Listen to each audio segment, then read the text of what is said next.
ఇవాళ ఇంత గొప్ప రాష్ట్రానికి ముఖ్యమంత్రి అయినటువంటి రేవంత్ రెడ్డి గారు మాట్లాడుతున్న భాష, శుద్ర పూజలు, చేతబడులు, ఆయన చెత్త బుద్ధికి నిదర్శనం అది. ఈ నవీన యుగంలో చేతబడులు, శుద్ర పూజలు మాట్లాడుతున్నాడంటే ఎంత అసమర్థుడో, ఎంత పనికిమాలినోడో క్లియర్గా ప్రజలకు అర్థమవుతోంది. రేవంత్ రెడ్డి గారు మిమ్మల్ని ప్రశ్న అడుగుతా, మరి మీరు కూడా చేతబడి చేసే ముఖ్యమంత్రి అయినారా? తెలంగాణ ప్రజలకు చేతబడి చేసినారా? మీరు కూడా శుద్ర పూజలు చేసే అంత బ్రహ్మాండంగా నడుస్తున్న తెలంగాణ ప్రభుత్వాన్ని భ్రష్టు పట్టిస్తా ఉన్నారా? ఇవాళ ఇంత తెలివి తక్కువ మాటలు ఎట్లా ఉండి మీరు మీ కుటుంబ సభ్యులు ఏం మాట్లాడతారు మీ గురించి నాకు అర్థం అవ్వట్లేదు. మీ ఇంట్లో చేస్తారా శుద్ర పూజలు? మరి మీరు మాట్లాడే మాటలు అవి అసలు ఈ సైన్స్ కాలంలో, ఈ నవీన యుగంలో ఈ చిల్లర మాటలు, చిల్లర వేషాలు, చిల్లర డ్రామాలు ఎన్ని రోజులు? ఇంకా 3 సంవత్సరాలు నిండింది. ఇప్పటి వరకు ప్రజలు చేయాల్సిన పనుల గురించి మాట్లాడకుండా ఇవే చిల్లర మాటలు. మొన్నటి వరకు భూతు పురాణాలు, ఇవాళ కొత్తగా శుద్ర పూజలు. ఎంత దౌర్భాగ్యపు మాటలండి ఇవి. పిల్లలకు మీరు పంపించే సందేహం ఏంది? విద్యార్థులకు మీరు పంపించే సందేహం ఏంది? రాష్ట్రాన్ని వెనక్కి తీసుకుపోతున్నారు. ఆల్రెడీ ఎకనామికల్గా వెనకపోతా ఉంది, ఆలోచనలో కూడా వెనక్కి తీసుకుపోతున్నారు. మీరు శుద్ర పూజలని ఒక ముఖ్యమంత్రి మాట్లాడితే ఇంతకంటే దిగజారుడు ఏమైనా ఉంటుందా? ఇంత దిగజారుడైనటువంటి ముఖ్యమంత్రిని అసలు చరిత్ర చూడదు కూడా. మళ్ళీ ఇప్పుడు అలా చూడలేదు, మళ్ళీ భవిష్యత్తులో చూడదు. శుద్ర పూజల గురించి, ఇంత దుర్మార్గంగా చేతబడుల గురించి చిల్లర భాష.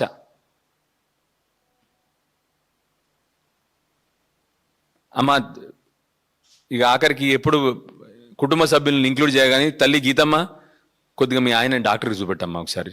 ఎప్పుడు తెనల్లి కుటుంబ సభ్యుల గురించి మాట్లాడాను. కానీ ఎందుకంటే నువ్వు వచ్చిన కుటుంబం కానీ, మీ మంచి కుటుంబంలో నుంచి వచ్చినావు, నువ్వు గొప్ప ఆలోచనల కుటుంబం నుంచి వచ్చినావు, నువ్వు కూడా దయచేసి మీ ఆయనని ఒకసారి డాక్టర్కి చూపెట్టమ్మా. ఇంత చిల్లర భాష పనికిరాదమ్మా. రాష్ట్రానికి ముఖ్యమంత్రి ఇవ్వాల. సరే చిల్లర మాటలు మాట్లాడి రాష్ట్రానికి ముఖ్యమంత్రి అయినాడు, కానీ ముఖ్యమంత్రి అయిన తర్వాత ఆ స్థాయికి ఒక హోదా ఉంటుంది. రాష్ట్రాన్ని నడిపిస్తున్న ఒక ముఖ్యమంత్రి మాట్లాడాల్సిన భాష ఉంటుంది. దయచేసి తల్లి నిన్ను రిక్వెస్ట్ చేస్తా ఉన్నా, ఆయన భాషలో మార్పు తీసుకురా, ఆయన ఆలోచనలో మార్పు తీసుకురా. అదేవిధంగా ఇవాళ మొదటి శ్రావణ శుక్రవారం తల్లి లక్ష్మీదేవి ఈయనకు మంచి బుద్ధి కలిగించుగాక అని చెప్పి తల్లిని కూడా వేడుకుంటా ఉన్నాను. ఇవాళ భవిష్యత్తులో ఇట్లాంటి మాటలు ఇప్పుడన్నా మాట్లాడకుండా చెయ్యమ్మా అని చెప్పి తల్లిని కూడా వేడుకుంటా ఉన్నాను. అయితే ముఖ్యంగా ఇవాళ మాట్లాడాల్సింది, మీ అందరికీ application for new sanction of pension form చూసుంటారు మీరు. ఈ ఫామ్లో ఏమేమి పెట్టినారంటే,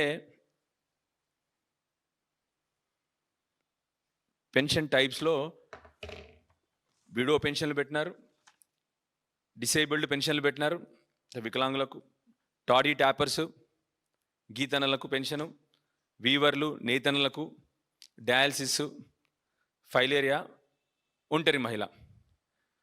బాధ ఏంటంటే 2014 కంటే ముందు 2014 కంటే ముందు మన తెలంగాణ రాష్ట్రంలో ఆంధ్ర పాలకులు ఉన్నప్పుడు ఎవ్వరూ కూడా మన తెలంగాణలో ఉన్న బీడీ కార్మికుల గురించి సోయి లేకుండా వాళ్ళకు కనీసం ఒక రోజు కూడా, ఏనాడు కూడా 2014 కంటే ముందు బీడీ కార్మికుల ఊసెత్తలేదు, వాళ్ళకు ఒక రూపాయి పెన్షన్ ఇవ్వలేదు, వాళ్ళు పడుతున్న గోసల గురించి పట్టించుకోలేదు.